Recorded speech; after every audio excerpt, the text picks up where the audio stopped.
Hi everyone, and welcome to episode 11 of our podcast, Juvenile Minds.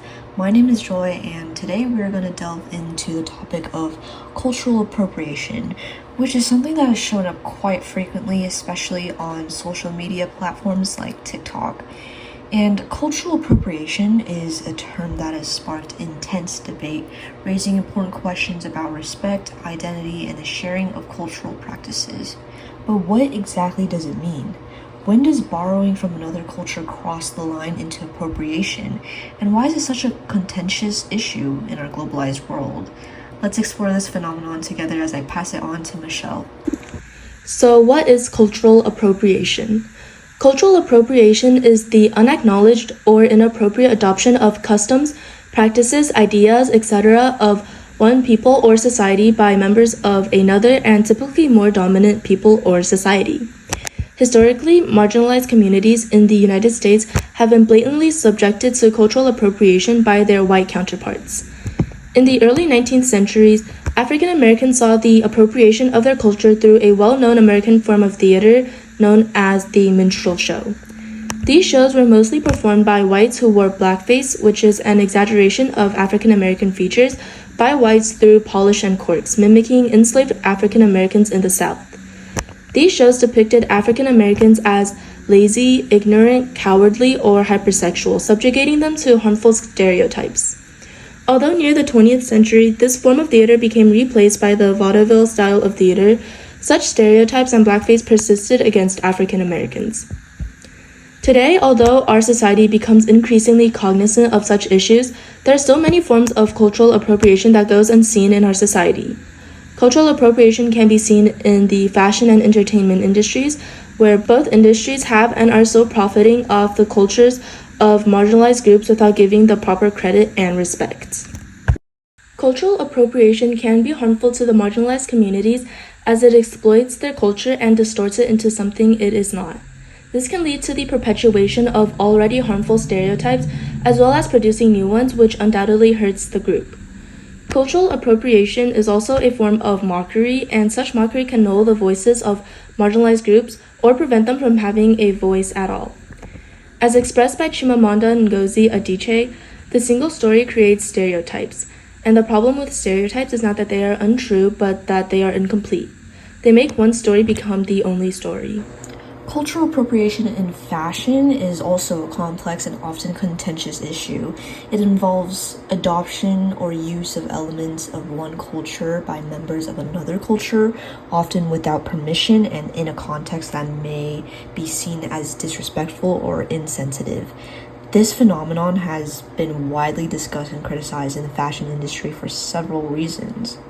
Starting off, cultural appropriation often occurs when a dominant culture borrows from a marginalized culture, and this dynamic can perpetuate power imbalances and contribute to the exploitation and commodification of minority cultures.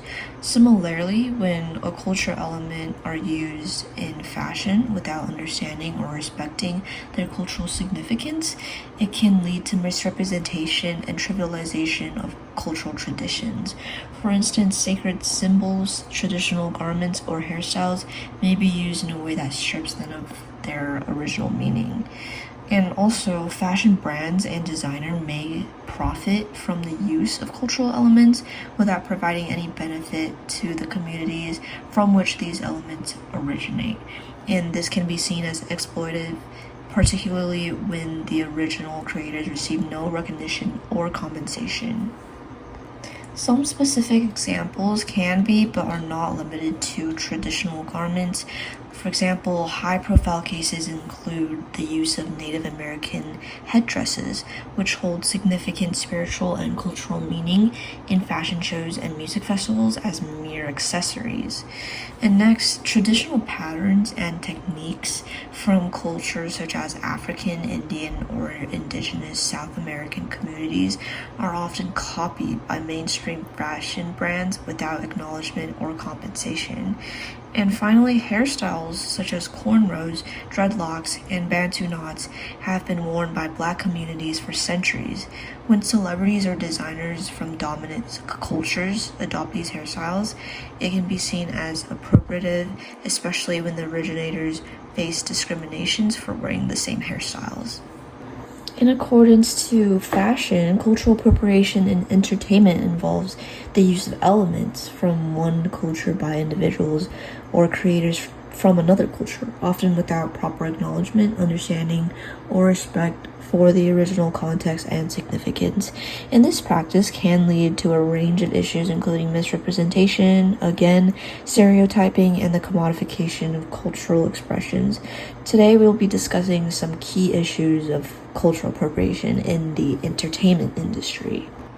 Hollywood also has a long history of casting white actors in roles meant for people of color, also known as whitewashing, such as the casting of Scarlett Johansson as the lead in Ghost in the Shell, an adaptation of a Japanese manga.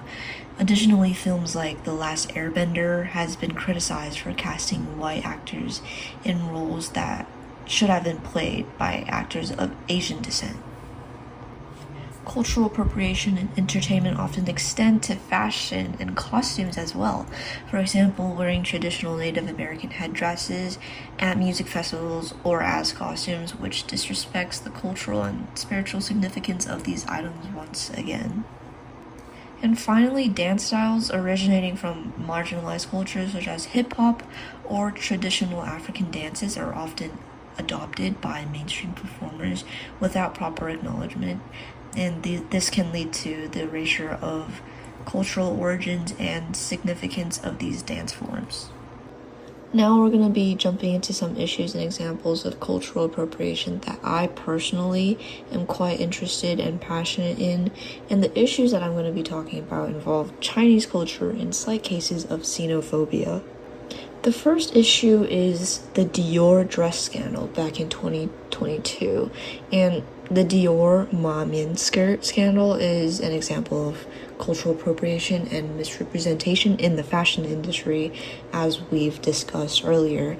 And this controversy arose when the luxury fashion brand released a skirt that closely resembled the traditional Chinese Ma Mian horse-face skirt, but did not credit its Chinese origins.